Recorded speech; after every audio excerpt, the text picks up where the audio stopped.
리플은 2004년 라이언 푸거가 리플페이라는 이름으로 전 세계 은행 간 실시간 자금 송금을 위한 서비스로 처음 개발이 되었습니다. 그리고 4년 뒤인 2008년 사토시 나카모토라는 익명의 개발자가 비트코인을 발표했습니다. 비트코인은 한 개당 1억 분의 1 사토시라고 하는데, 즉 비트코인 0.00000001개를 1 사토시라고 부릅니다. 이 비트코인 탄생 이후로 라이트코인, 이더리움 등 다양한 코인이 탄생했고, 이 암호화폐를 개인 간 거래하기 편하게 하기 위해 업비트나 빗썸 같은 거래소가 생기기 시작합니다. 2008년 미국을 중심으로 한 금융사들의 부실 경영으로 줄도산을 하기 시작하면서 글로벌 금융위기가 발생합니다. 결국 부실하게 운영한 것은 은행인데, 이를 메꾸기 위한 것은 국민들의 세금이죠. 은행을 정상화시키는 것이 국민들의 세금으로 이루어진 것이 문제가 되었습니다.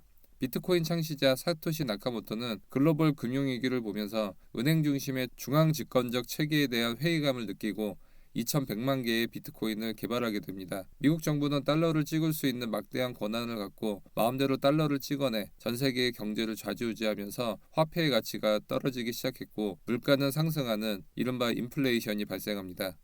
그래서 사토시 나카모토는 개수가 제한되어 있고 누구도 마음대로 총 발행량을 늘릴 수 없는 코인을 만들어 갖고만 있어도 화폐 가치가 계속 높아지는 디플레이션 통화 비트코인을 개발하게 됩니다. 2009년 1월 4일 비트코인 첫 번째 블록인 제네시스 블록이 생성되었습니다. 기존 중앙은행은 해킹이 발생하거나 부실이 발생하면 존재의 위험을 받지만, 비트코인 블록체인은 분산 원작이라는 기술을 통해 해킹이나 중앙 집권의 부실화를 완벽히 예방할 수 있도록 설계가 되었습니다. 그리고 은행은 거래 내역을 은행만 보관하기 때문에 거래 내역을 은행의 입맛에 맞게 조작이 가능하지만, 블록체인은 분산 정보를 모든 사람이 공유를 하면서 조작이 불가능하다는 장점이 있습니다. 따라서 정부나 은행 없이 개인 간 자유롭게 코인이나 데이터를 주고받을 수 있는 시대가 열리게 되었습니다. 예를 들어 정은이가 수아에게 1비트코인을 보냅니다. 기존 은행에서는 이 송금 기록을 은행 장부에 기록하기 때문에 조작의 위험성이 있습니다. 하지만 비트코인을 전송하게 되면 수많은 네트워크 노드들의 이 송금 장부가 모두 기록이 되기 때문에 조작이 불가능합니다. 비트코인 노드는 전 세계에 9,792개가 있다고 알려졌습니다. 정은이가 수아에게 1비트코인을 전송한 기록을 없애려면 노드 9,792개의 노드의 암호를 전부 풀어 해킹해서 변경시키면 됩니다. 하지만 이 9,792개의 노드를 전부 해킹하는 것은 불가능하며 아직까지 비트코인은 해킹된 적이 없습니다. 여기서 정은이가 수아에게 1비트코인을 보내게 되면 한 개의 블록이 생성되는데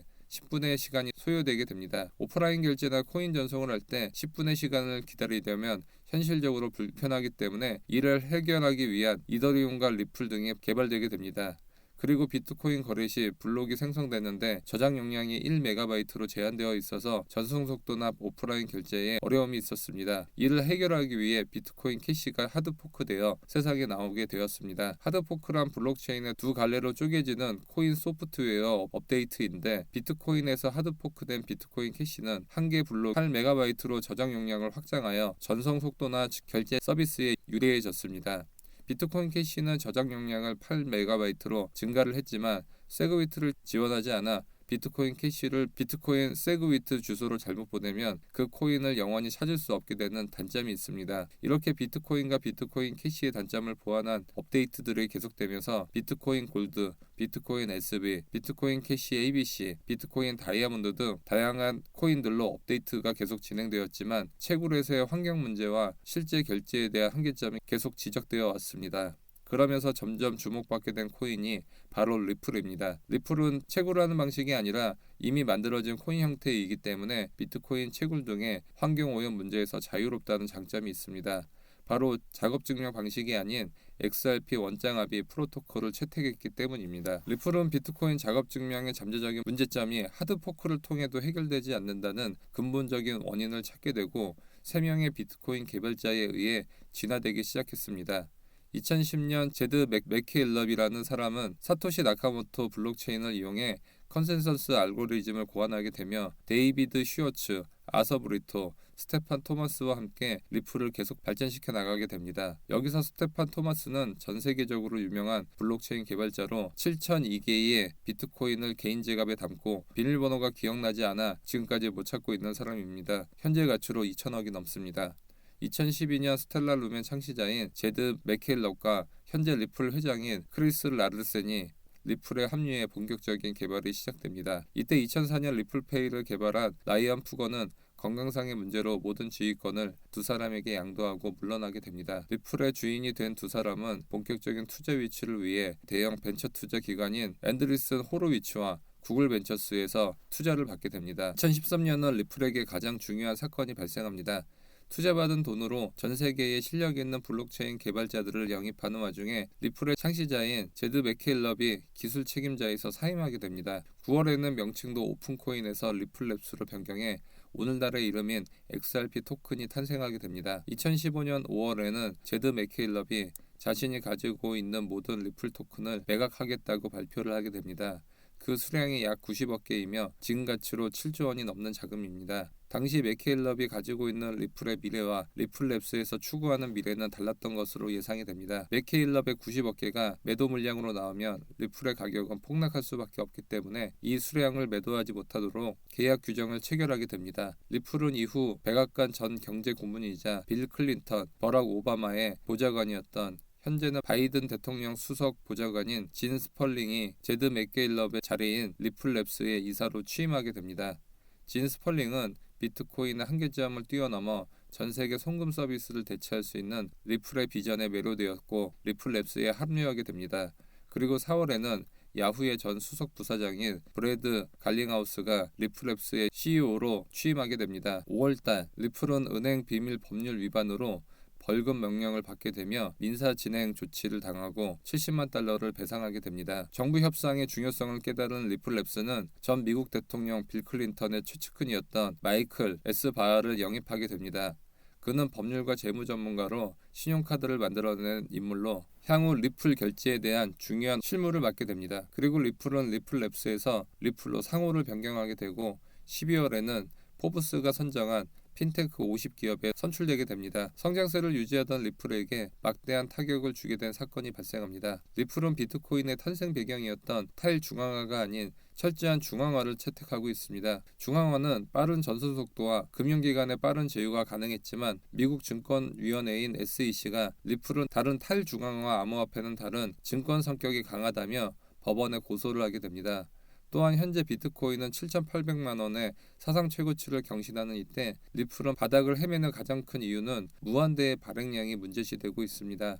비트코인은 2,100만 개의 발행량이 정해져 있어 보유를 하고 있으며 가격이 올라갈 수밖에 없는 구조이지만 리플 회사에서는 마음만 먹으면 언제든지 시장에 리플 코인을 만들어 팔 수 있는 치명적인 단점이 문제시가 된 것이죠. 또한 리플 이사들이 갖고 있는 리플이 해킹되면서 막대한 리플 수량이 언제든지 시장에서 출회될 수 있는 문제점으로 불장에서 리플이 소외가 되고 있습니다. 그렇다면 비트코인의 장점이 탈중앙화, 리플의 빠른 전송 속도와 전 세계에 가장 영향이 큰 맨파워를 갖고 있으면서 앞으로 다양한 영역에 실제로 사용되어 줄 수 있는 코인은 없을까요? 또한 비트코인, 리플과 함께 3대장이라고 불리우는 이더리움의 단점인 높은 수수료와 느린 전송 속도도 문제가 되고 있는데 이러한 이더리움의 한계점도 완벽히 보완한 코인이 있습니다. 오늘 말씀드릴 이 코인은 바로 솔라나입니다. 솔라나는 POW 방식이 아닌 POS, 지분 증명 방식과 POH의 하이브리드 방식을 채택하고 있어 비트코인의 문제점인 채굴에 대한 환경오염에 대한 걱정이 없습니다. 이더리움의 단점을 보완해 65,000 TPS를 통한 빠른 처리 속도를 자랑합니다. 그리고 리플의 최대 단점인 중앙화가 아닌 탈중앙화를 통해 코인 발행회사의 해킹이나 무분별한 코인 매도로부터 자유롭습니다. 그리고 이더리움보다 낮은 수수료로 이용자들이 얼마든지 부담 없이 솔라나 생태계의 이용이 가능합니다. 솔라나는 아나톨리 야코벤코가 창시했으며 2020년 4월부터 정식으로 메인넷이 가동되었습니다. 비트코인을 1세대, 이더리움을 2세대, 바이낸스 스마트 체인과 카르다노를 3세대라고 부르고 솔라나를 4세대 블록체인으로 분류가 됩니다. 솔라나의 특징은 확장성과 속도입니다. 솔라나는 현존하는 블록체인 중에서 속도가 가장 빠른 블록체인입니다.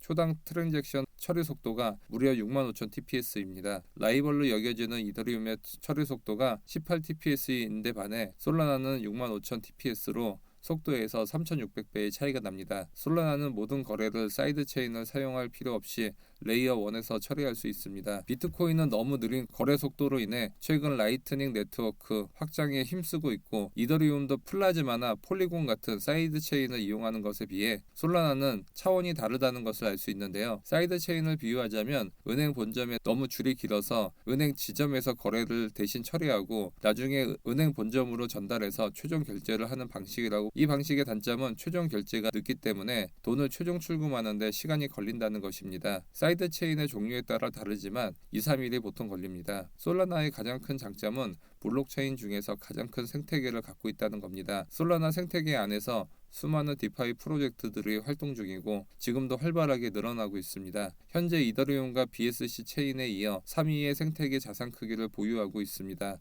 가장 핫한 생태계 영역인 NFT와 메타버스에서도 가장 많은 활동을 하고 있습니다. 다양한 P2E 게임과 메타버스 프로젝트들이 런칭을 하고 있고, 솔라나의 대표 NFT 마켓인 매직 에덴은 블러와 오픈시에 이어 3위의 거래 대금을 자랑합니다.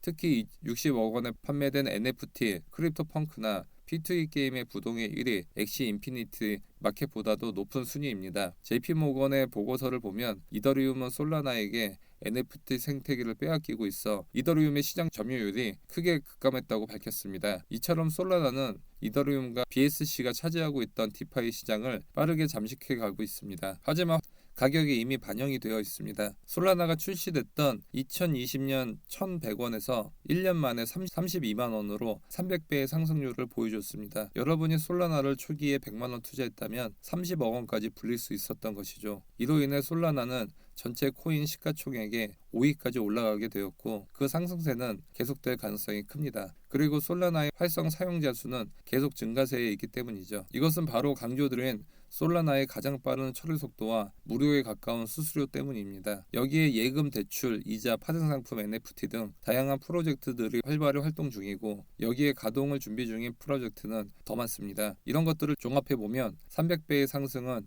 어찌 보면 당연하다고 여겨지기도 합니다. 그러면 여기서 한 가지 궁금증이 생기실 텐데요. 솔라나를 과연 지금 이 시점에 사야 되는지 말입니다. 성장성은 좋지만 이미 300배 오른 코인을 무턱대고 사기에는 부담스러울 수 있기 때문입니다. 더더군다나 비트코인, 이더리움도 어느 정도 올라왔고 리플은 아직 SEC와의 소송이 마무리되지 않았기 때문에 변수가 너무 많아 매수하기가 부담스러울 수 있기 때문입니다. 결론적으로 말씀드리면 솔라나 계열의 코인을 강력 추천드리는 바입니다. 특히나 최근 솔라나 계열의 밈코인들은 솔라나의 호재와 밈코인의 핫한 테마에 동시에 속해 있어 가장 강한 상승세를 보여주고 있습니다. 밈코인 중 대표적인 코인인 시바이누는 저점 대비 9억 배까지 올랐고, 실제로 400만 원을 투자해 1조 원을, 900만 원을 투자해 7조 원의 거부가 된 기사가 연일 쏟아지고 있습니다. 미국의 어떤 가족은 40만 원의 시드머니로 시바이누를 매수한 뒤 120억 원을 벌었는데, 이들이 시바이누를 매수한 이유를 들어보면 비트코인은 한 개당 수천만 원으로 너무 비싸서 가격이 1원도 안 하는 시바이누를 매수했는데 3만 배가 올랐다는 겁니다. 여기서 시사하는 바는 시드머니가 단돈 몇십만 원밖에 없더라도 충분히 종목만 잘 고르면 몇백억대 자산가도 될 수 있다는 겁니다. 하지만 모든 코인이 다 오르는 것이 아니라 밈코인 등의 핫한 테마에 속하면서 솔라나 계열의 빠른 속도와 저렴한 수수료를 통해서 이용자들을 계속 증가해야 한다는 점입니다. 저는 앞으로도 이 코인이 시바이누의 뒤를 이어 수만 배 이상의 상승률을 보일 것으로 예상이 되고 있습니다. 일단 이 코인은 도지코인이나 시바이누와 같은 개를 기반으로 만들어져 아직 오르지 않은 강아지 관련 밈코인 투자 자금이 쏠릴 가능성이 큽니다. 그리고 이 코인 프로젝트는 자체 NFT 플랫폼과 게임 개발이 되었고, 세계에서 가장 유명한 게임과 연동되어 그 게임 내에서 이 코인을 사용할 수 있어 투자자들의 주목을 받고 있습니다. 여기에 스마트폰을 이용한 결제 서비스를 준비 중입니다. 보통 밈코인은 사업 자체의 개발은 뒷전이고 밈코인 메타에만 편승하려는 코인들이 대다수인데, 이 코인은 솔라나 계열의 코인 중에서도 가장 왕성한 활동을 보여주고 있어 더욱 관심이 모아지고 있습니다. 물론 이 사실들만으로는 수천 배의 상승까지 예상하는 것은 무리일 수 있겠지만, 과거 밈코인들의 상승을 보면 생각이 바뀌실 수 있습니다. 테슬라의 수장 일론 머스크는 트위터를 통해 도지를 좋아한다고 언급하고 테슬라와 스페이스X의 결제 수단으로 도입을 생각하고 있다는 트위터를 게시하자 4,500배의 급등이 단 3개월 만에 일어났습니다. 도지코인의 라이벌인 시바이누 코인은 머스크가 시바견을 입양했다는 글을 트위터에 올리자 9억 배까지 상승했고, 플로키 코인은 일론 머스크가 입양한 시바견 이름을 플로키로 졌는데 이 이름을 모티브로 한 플로키 코인이 단기간에 4,000배의 폭등을 보여줬습니다. 여기서 더 나아가 머스크는 아기상어 노래를 베이비 도지로 패러디해서 트위터에 올렸는데 이때부터 베이비 도지 코인의 매수세가 몰리면서 한 달 동안 3,300배의 가격 상승을 보여줬습니다. 요약을 해보면 머스크가 시바견을 입양하자 시바이누가 상승했고 이 강아지 이름을 짓자마자 플로키가 폭등했고 베이비 도지 노래를 패러디하자 베이비 도지가 상승했다는 것입니다. 이처럼 밈코인은 유명인과 연관이 되어 있다는 이유만으로 수천 배 이상의 상승을 보여주는 핫한 테마라고 볼 수 있습니다. 이렇게 유명인이 언급한 것만으로도 수천 배 이상의 폭등을 보인 것을 냉정하게 생각해보면 어이가 없을 정도입니다. 하지만 전 세계 최고의 부자인 일론 머스크가 투자의 트렌드를 선도하고 있다는 것은 부정할 수 없는 현실이고 오늘도 하루에 수백 배 오르는 민코인이 등장하고 있는 것도 현실입니다. 그렇다면 디파이의 최강자 솔라나 계열이면서 서비스를 계속 확장하고 있는 프로젝트이면서 차기 시바이누 도지코인의 뒤를 이을 밈코인이라면 현재 밈코인의 열풍을 등에 업으면서 비트코인, 이더리움, 리플의 단점을 완벽히 보완한 솔라나 계열이라면 얘기는 달라질 것입니다. 제가 이 코인을 유튜브에서 공개를 하면 이 종목을 미끼로 유사 투자방이 범람하고 금전을 요구하는 사고가 발생을 하고 있는 안타까운 상황입니다. 따라서 저희 구독자분들께만 종목을 개별적으로 드리려고 하고 있습니다. 이 영상 더보기를 클릭 후 솔라나 민코인 종목 신청 카톡을 클릭 후 숫자 5번을 눌러주시고 솔라나 민코인 이렇게 보내주신 분들께는 선착순으로 아직 상승하지 않으면서 앞으로 수천 배의 폭등이 예상이 되는 코인을 알려드리도록 하겠습니다. 좋아요와 구독하기 눌러주시면 감사하겠습니다.